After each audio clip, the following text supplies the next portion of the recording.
I'm going to show you some arguments that do say or indicate that actually during this year 2025 we could have still higher high. So let me go into it. Yeah, and probably Curtis will want to also talk about this one. Sure. So because this is not technical, this is fundamental, right? This is very hot. Yeah. Today is the 9th of March. And to even to my surprise, what happened 2 days ago? That all of a sudden Trump basically approved the crypto reserves for the United States of America. I did expect that to happen at earliest around the middle of the year, because that was extrapolating his first executive order that he issued on 23rd of January 2025. But anyway, that's already out of the table. It was approved. I'm also giving you a map of the US states, and the black states are those that are either not considering or they have rejected it. There were some of them, I believe like Montana, they have already declined that. But as you can see on the map, it's pretty orange. Most of the US states are in the process of considering. And also here, I'm showing you which are closest to the approval. Yes, but I think Texas already approved, didn't they? It passed the Senate. It's not an approval yet, but Okay. yes, Texas is in the top 4 here. To give it more context for Mhm. some of your non-American, your European or international audience, um, you know, so I think the US citizens own 30% of all wealth in the world. So each of these states has a GDP larger than most countries. So California, I believe, is something like the seventh largest economy in the world, even including other countries. And likewise, Texas, they have larger economies than Canada or Australia. So you're looking at the equivalent of 20, 25 different countries, not states. That's the scale of wealth we're talking about. That's a good argument. Good to be reminded. Also, what people were hoping for was that taxpayers' money are gonna be used to pump the Bitcoin's price, and that the Bitcoins are gonna be bought from the open market using the taxpayers' money, and that has been rejected. That is not happening. What is, however, happening is that obviously US is not gonna sell any Bitcoin that it confiscated, and it's quite a lot of Bitcoin. But there is also exploration of the way how to acquire more Bitcoin, but without using the taxpayers' money. I Mhm. believe there are lots of ways they can still do that. Okay, can you Um, mention like the most probable one? Borrowing, I mean, in the same way that MicroStrategy borrows in against its shares to make real Bitcoin purchases, there's probably ways that treasuries could be used. Just Okay. off the top of my head. Another one would be to sell gold and buy Bitcoin on net. And You that's would what be I moving. wanted to talk about. Yeah. So you sell gold and you buy Bitcoin would be net neutral. But to say this is bearish news is ridiculous to me, and I know you're not saying that, but the fact that the price sold off is it's very interesting because we just had the largest country in the world basically say that Bitcoin is so important that we're going to write a law that says we're holding it. Yeah, but it's all the news. I mean, it is a big approval, something that was expected and pre-hyped. Yes, that's And true. also what was also priced in was basically the using of the taxpayers' money to pump the price, which would be, if they would use the Massive. taxpayers' money, it would be Yeah. pump and Yeah. dump scheme. Yeah. I will jump in and then go back to you. But like in your first half of the presentation, you were talking about people who have predictions, what's this, the crypto con. Yeah. And then when we get there, he changes his ideas, right? So So he I'm a ignores them bull. maybe. I'm a bull, but I'm going to sell at 100K. And then when I get to 100K, I change it. Yes, Now it's that's going the to a million, point. right? Okay. Now I will give you the inverse of that. It Mhm. is bears that say we will never get a strategic Bitcoin reserve, and they talk about that for Yeah. months and years. And when we get it, they say, aha, but they're not buying. So I'm still a bear. Or people that talk about recessions that never come for 3 years, and then now you don't hear anything about recessions, and they talk about other things like overvaluation. So the bears do it also. Both the bulls and the bears will change their Yeah. argument to fit what they want, which is I'm short or I'm long. We all do this, and it's very interesting. It's a good takeaway. The market is tricking us, and we're tricking ourselves. And it's good that you mentioned that we don't hear from the bears about recession, because this is extremely scary. Because what happens when the bears stop repeating their scares? But Yeah. it's good that you mentioned that the bears stopped repeating that we're going to have a recession, because the moment they stopped repeating that, we have a recessionary data actually here. But that's not my point. But you could be Okay. right, Yeah, right? yeah, but I'm just reading in between the lines what you just said, but I understand your point. Yeah, yeah. Okay. Okay. Anyway, the crypto reserves approved. I interpret it because US is the leader. There is a Czech Republic, basically where I am. It's the country that already also speaks about Bitcoin reserves. And when the US does this, and of course like Curtis just said, like so many of these states are just larger than the European, most of the European economies.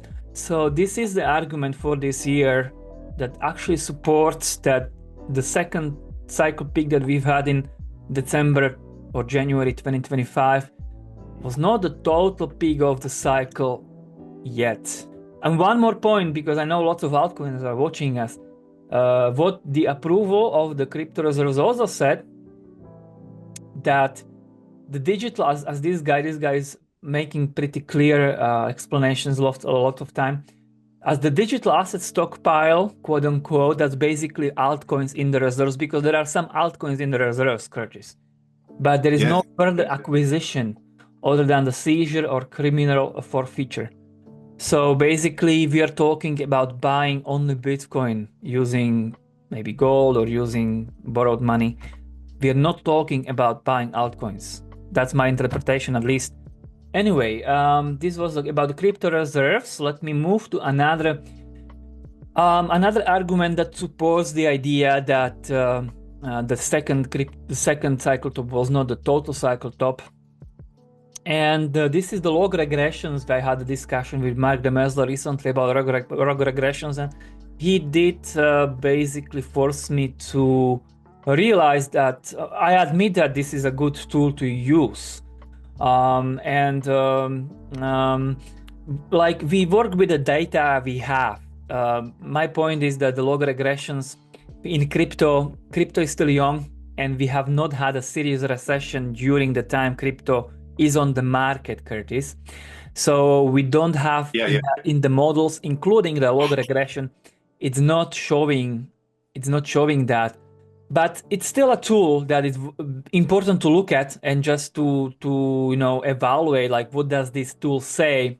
And basically the log regression says that no, we have not topped this cycle. That's the takeaway. How does it show that? Can you describe that? Yes, Because sure. we're below the red line? Like this red line here, this is a fair value of Bitcoin over time, and this is for total, fair value of total over time. And this blue is how much it was overvalued at that or this time, and also how much it was undervalued and that on this time. And you can see over the cycles that Bitcoin is always less overvalued every cycle at its peak. And the Bitcoin valuation versus trend line, that was one of these models that in the previous cycle did show that the cycle top is in the first cycle top in Q1 2021, excuse me, because you can see this hit I have made just by my hand. This is not perfect curve, but I have made a curve here just to show you that what is like the most natural extrapolation and expectation in each cycle, like which hit. And as you can see, that this is it hit in 2021, but this cycle basically in 2024 You can see in a Q1 here, and you can see also now, it basically didn't come as high as this would suggest. So Okay. that is my So we answer. should hit that descending red line. And I also included the total valuation, but as you can see, I did something really funny. I actually ignored the 2017 valuation versus the trend line. I didn't connect the top there. And the reason why, because I think it was unnaturally too high. And the reason why it was unnaturally too high was because of the altcoins in 2017. I think that was an altcoin super cycle and hyper bubble. And I think it inflated also the total here. Well, Bitcoiners too expected higher prices, yeah. So these two log regressions, they don't agree that the cycle top could be in, or Right. second cycle top that was just now in January was a total cycle top. Let me move to another. This is two more of just indicators. One of them is MvRv, and another one on the bottom half of the screen, that's the Pi cycle top. And these two are famous indicators that basically also in the last cycle in 2021, they basically both triggered in Q1 during the first cycle top. In the Q1 2021, they both triggered as a cycle top. So that's why they're so popular, because they basically worked the last cycle and people are looking at them still, therefore. And both of them, basically they didn't trigger. So, but again, this is for Bitcoin only. So not total, not altcoins, this is just for Bitcoin. So these two basically are saying that the cycle top is, a total cycle top at least, is not yet in. Okay. And I included this in the last night, Curtis. Maybe you haven't seen that surprise. I had to include this. I came across this when I was doing another research, and there I have to admire this guy's work. I don't know who he is actually. I don't think he's disclosed his face, but he really is, I think, gifted, because to find some of these things, like, holy, like, I don't know how I would ever find them by myself. I've never seen anybody else talking about this, for instance. What he does here, CryptoCon, and this is a 1-year-old work again, but in this case, this part of his work does not suggest that Q4 2024 was a total cycle top, or Q1 2024. This work actually suggests that the price needs to be much higher. So what he's done here, that he put Bitcoin on the logarithmic scale, okay? And then he was using Fibonacci's levels, but the trick is he used these Fibonacci's also on the log scale. So he needed he also switched the tool of the Fib levels measuring itself into a logarithmic tool, basically. This is something that where the trick is, and he was able to actually measure that when in 2011, all the way back, the first kind of Bitcoin bubble, he measured the Fibs, where he put the one level on the top, and then he put zero at the following bottom of the crash. And then he got that actually the top of the next cycle was 2.618. That's why I am calling this slide Magic X.618, because it's always 618. And there were much more of his analysis about 0.618. That Right. seems to be unbelievably magic Fib level in crypto, 618. I'm not Right. sure how much you know about Fibonacci's. It's Yeah, I basically understand it. Yeah. numbers that are in the nature without us conscious Yeah. realizing that they mean something, and they do. And then he measured another cycle, like the top of 2014, he put as 1, and then he put the very bottom week of 2015 as 0, and he got again 2.618 as the next cycle top. Then he measured the next one, and he got 1.618. So no 2.618, but 1.618 as the next stop. So again, he's just done the same for this cycle. He put the 1 on the November 2021 level, 69,000. Then he put the 0 level of the FIP at the bottom of the FTX crash, so basically 15,000. And he got that 1.618 shows to basically just short of 160,000. And you will notice that a lot of traders will use Fibonacci numbers, not because they have any meaning necessarily, but because it's at least a reference point and other people use them. Because other traders use Fibonacci, it becomes a self-fulfilling prophecy. Do you understand what I'm saying? Anyway, let me progress to the next slide. Yeah, this is another similar but not the same CryptoCon's work. Again, this is from, actually this is actual work. Oh no, this is not actual work. This is from the middle of 2024. And this is again about 618. Yeah. Match 618. This is either 4618 or 5618. So what he's done is that he again put on the log scale Bitcoin, but he also used the Fibonacci's extension in a log scale. That's the trick. You would not get these measurements without that. Once we bounce from the bottom of the cycle and once we make like the first move up, then he uses that move up as the first move, he calls it. But he could have used this one, he could have used this one, but no, he used this one because it was fitting. So he was basically messing around and trying what fits. But he still found some very interesting correlation, very worth noting, even though he was trying to, fit it. Yeah. And what he's basically showing that when he measured the FIPS this way, then we get the total cycle top either 4.618 or 5.618.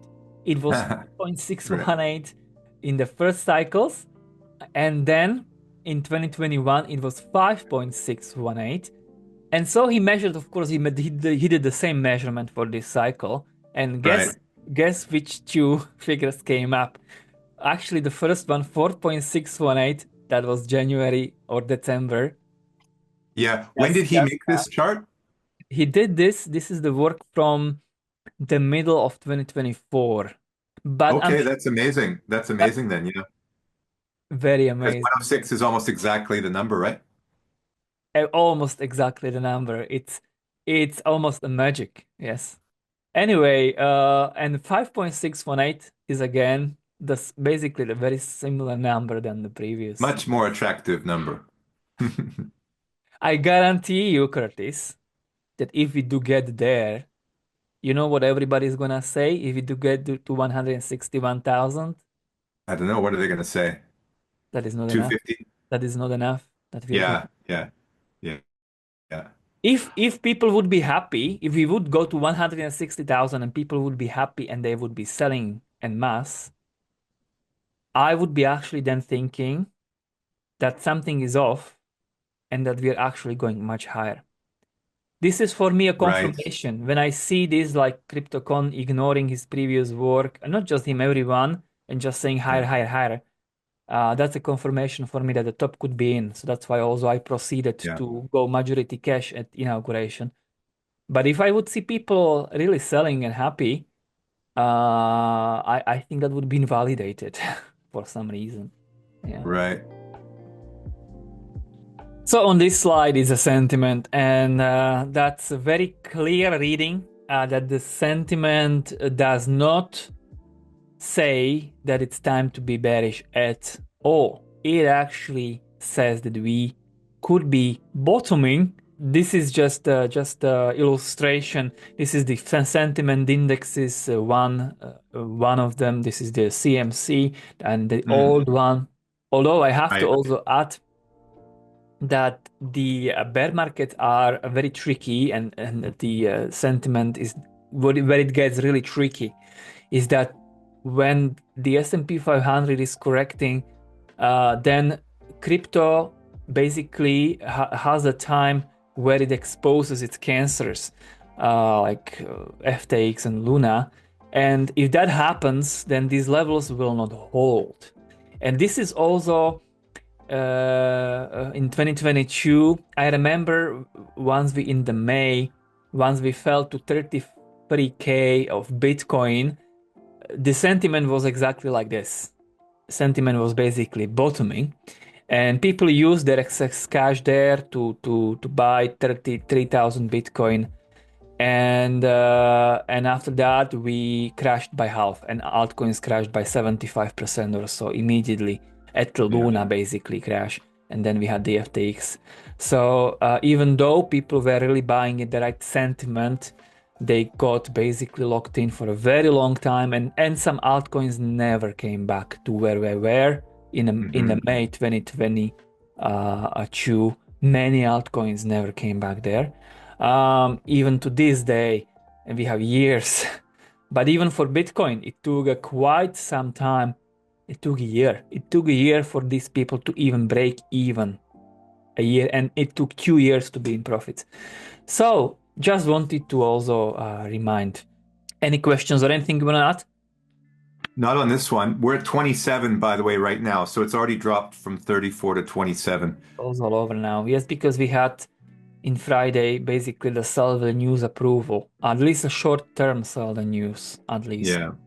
I mean, the charts do look negative, right? I mean, it looks like a double top on Bitcoin and testing new lows. And yeah, people are having flashbacks from 2021, right? There's two fears in people's minds. One is I won't sell the top this time on Bitcoin, right? I'll ride it up and have to ride it back down. There's a lot of fear there.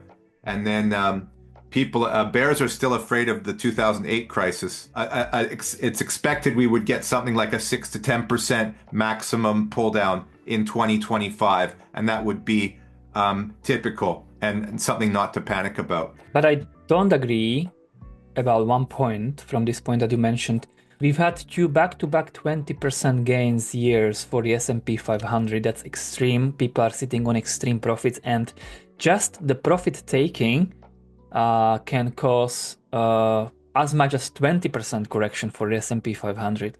So in my world, and also on my channel, I have also made these statements in the videos as well, that it's actually in the Q1. At the start of February, when S&P was still doing the new all-time highs, I was talking about that in the same quarter, we are gonna have a correction for S&P 500, but I actually have always meant like 20%. So actually a stronger correction that has to do with profit taking a lot. I looked at 100, it had 150 years of history, and most of them fell within that 6 to 10% range. Some were extreme, some were less. But so it's interesting. Yeah. I mean, we have had 2 good years. But my point in my comment was just that the 48% is a major outlier. Okay. I have switched the slides, and Yeah. and in this slide I am giving you, this is all from Tom Lee, except from this top right corner. So in this argument, he is basically saying that if January is positive, then there is an 89% chance that that year ends positive, and it actually ends on average, like the median is plus 19%. That's amazing. Hey. Although there is another counter argument that says that once we had two back 20% years back to back, then the next year is like 80+% chance it's negative. So there are also arguments that negate this, but let me have a look at another ones. This is basically about how the year ends. But here, for instance, he had very recently 5 consecutive daily declines, then projects that over the next 12 months, historically, you have average gain of 22%, which would basically mean new all-time highs for the S&P 500 sometime in the next 12 months. Then something similar, he also showed, this is a barometer, he calls it barometer. When you have the first 5 days of January performance, then he basically says that there is, because here is it's a comparison for a win ratio here, and here is the median monthly performance. So basically what he says is that 82% chance the year is going to end up in roughly 13% from the January. Yeah, like year to year, it's going to end up basically in a green, in a gain of average 13%, 82% chance. And in here also, I'm showing you the post-election year, the seasonal pattern for the post-election year. And that's basically, there's also the good chance that basically the year 2025 ends up positive, basically, as well. So there are many more. I just didn't have the space on the screen. There are lots of strong arguments, and I'm mentioning specifically one I believe to be catalyst, which is the Ukraine war ending, or even if it Hmm. doesn't end, that Yeah. because Trump is very openly allying with Putin now, and the renewal of trades of commodities with Russia, that would certainly impact commodities in a downside. They would basically correct, and the money would go essentially to equities. That would be very euphoric as well event for the equities, Yeah. just as it was scare event for the equities when it started.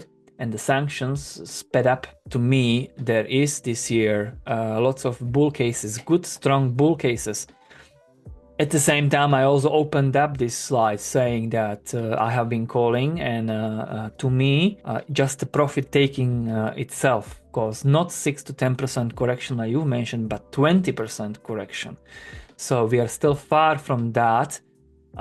Especially if that would play out, then I think that lots of this strength could actually show later this year. I see that we've had only 6 years where the decline has been more than 20% out of 100 since 1928. 2022, we already had a 19.4% crash. What that does is it just turns people into bears, and it does clean out the over exuberance. Um, Certainly, we're getting back to that bullishness now. Like you said, the fact that no one's talking about a recession, even the bears are not talking about a Yes. recession. Maybe, or maybe not. Maybe I see the bears trying to grab something to support why they don't own asset. But let's see.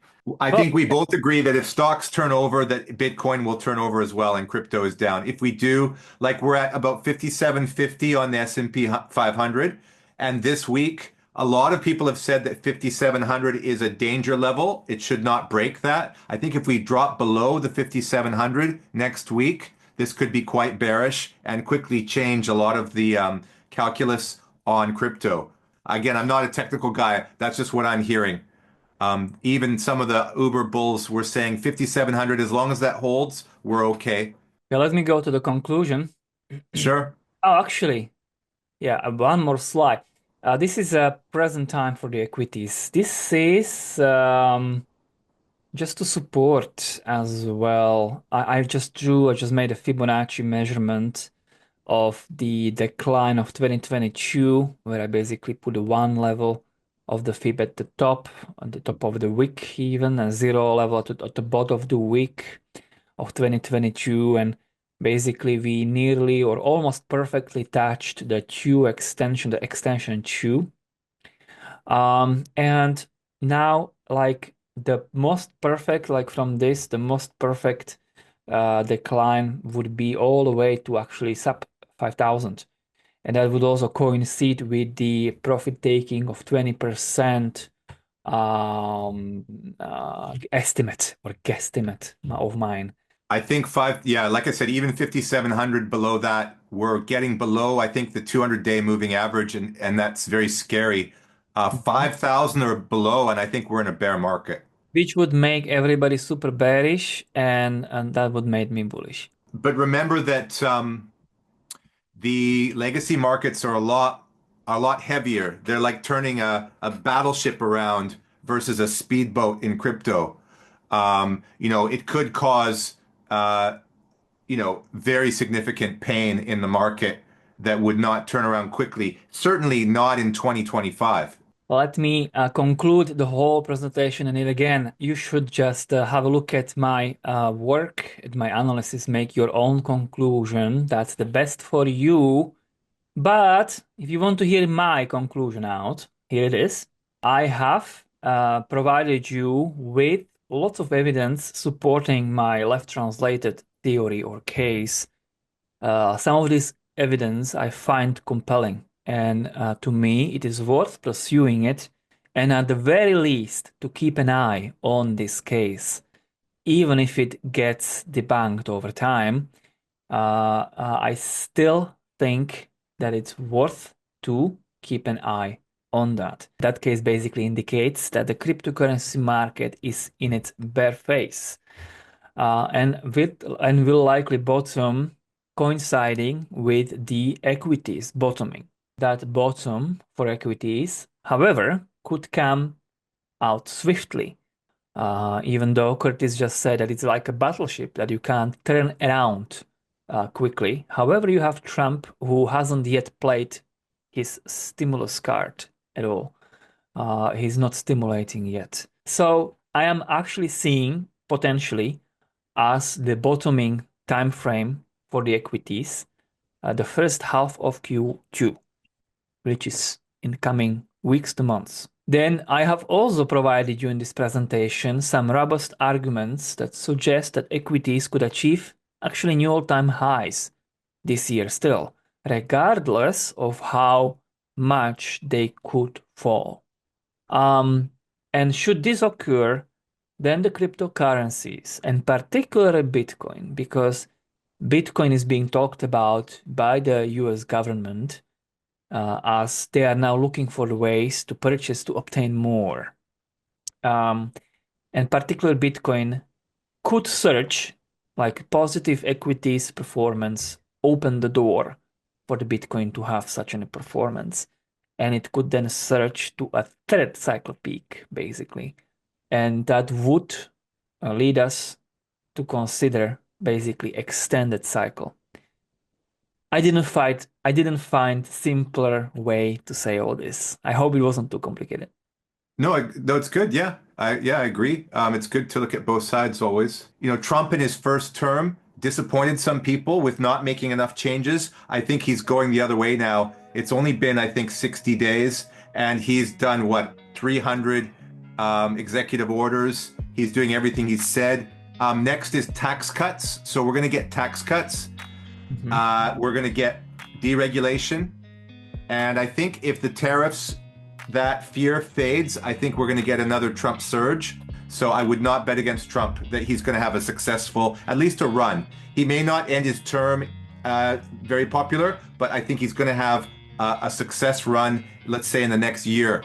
And I think it's good for markets. For him to say he was successful, but the stock market was down is not, I don't think that fits. So he is going to do everything he can to keep asset prices up. And like I said, everyone that said he was going to fail have been wrong for 10 years. I've been watching this for 10 years. 2015 was when I started following him, and they've been wrong that he wasn't going to do what he said. So, you bet on the winner, I think, here. Thank you for your participation, Curtis. Love to have you here. Yeah, great. Thanks, Dave.